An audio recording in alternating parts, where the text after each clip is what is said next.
Hey,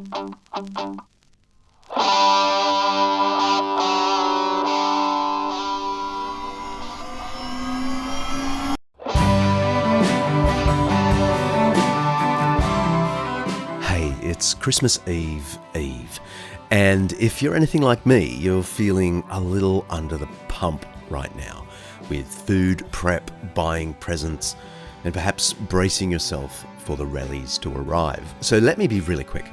For most of us, Christmas is mainly about family and gifts and rest, and maybe even the annual pop into church for some festive spirituality. For Christians, of course, it's all of that set in a more ponderous key, remembering the extreme generosity of the Creator in entering flesh and blood history in the birth, life, teaching, death, resurrection of Jesus and everything that flows from that. And it's this note of generosity that I want to quickly ponder with about 36 hours to go before Chrissy.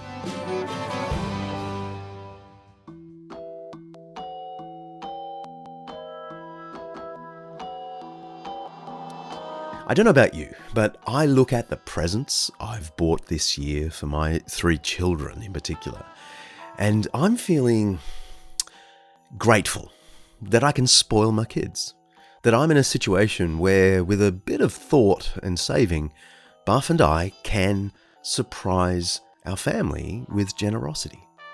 And I find this to be a reminder of the capacity I have to be generous to others as well.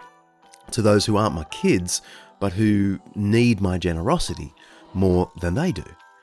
I'm not talking about feeling guilty over spending so much on food, drink, and presents, as if I shouldn't be generous to my own children, so I can be generous to the poor. I'm talking about the way generosity to myself and family reminds me of the bounty, to use an old word, bounty that God has given me. I mean, if I can cope with spending $200 on AirPods, happy Christmas, Sophie, that means I could probably give something like that to World Vision as well. If I can spend $300 on the Christmas street party we threw at our place yesterday, which was a blast, by the way, that probably means I can also spend something like that on a gift to International Justice Mission, the guys we spoke to in episode 8. Buff and I have tried over the years, and I mean try, not always succeed, to live by the principle of being generous to others roughly in proportion to the luxuries we shower on ourselves. It's something you find in the New Testament in Paul's words to Timothy. They're quite striking. He writes, "Challenge those who are rich in the present world to put their hope in God, who richly provides us with everything for our enjoyment. Challenge them to do good, to be rich in good deeds, and to be generous and willing to share." That's 1 Timothy 6, by the way. It's not about going without the things God gives us for our enjoyment. We don't deprive ourselves or the family of good things, of fun things.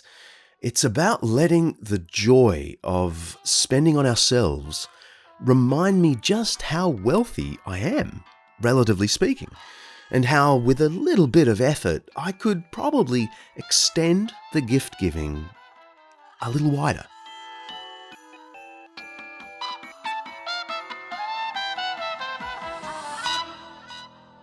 Now, if you're stuck for thinking, who might really benefit from your generosity, let me just say that Buff and I have 6 organizations that we particularly love. Don't worry, this isn't an ad. Those organizations don't even know I'm talking about them.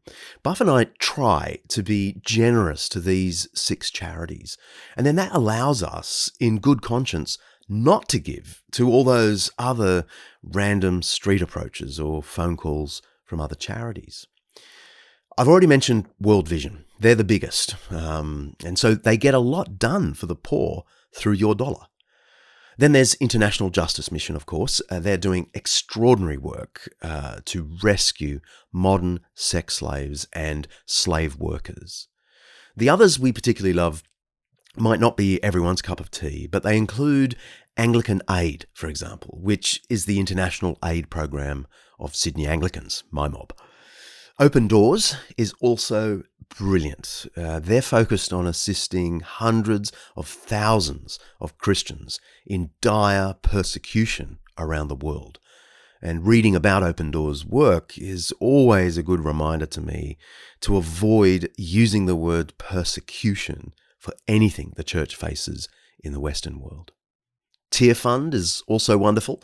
They're like World Vision in their focus on the poor and vulnerable, but they're much smaller and more nimble, and a little more of your dollar goes directly to those in need.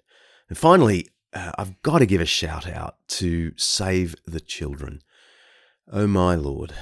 I went with these guys earlier in the year to the Syrian border in Jordan and Lebanon to see their work among refugee children.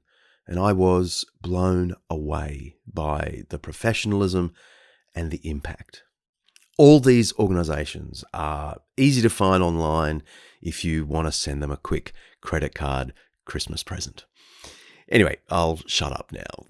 Christmas is about the extreme generosity of God toward us, and that's why, historically speaking, we give gifts at this time of year. I hope you get some great gifts this year. And if you're more alone than you'd like to be this Christmas, I do hope you find connections in your local community. And don't forget, there's always church. If you haven't been for a while, give them a second look. They're usually at their best, certainly their most cheerful at this time of the year.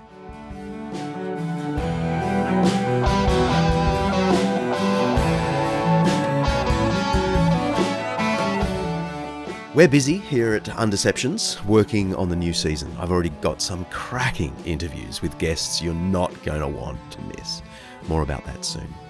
I'll be popping into your feed with these minis, or singles as we call them, a few times more in the coming weeks, with random thoughts from around the world and short grabs from forthcoming interviews. And then we'll be back into full swing before you know it. I'm John Dixon with an Undeceptions single.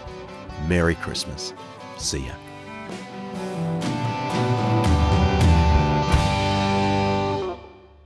Hey, and we've got a little extra something under the Undeceptions tree.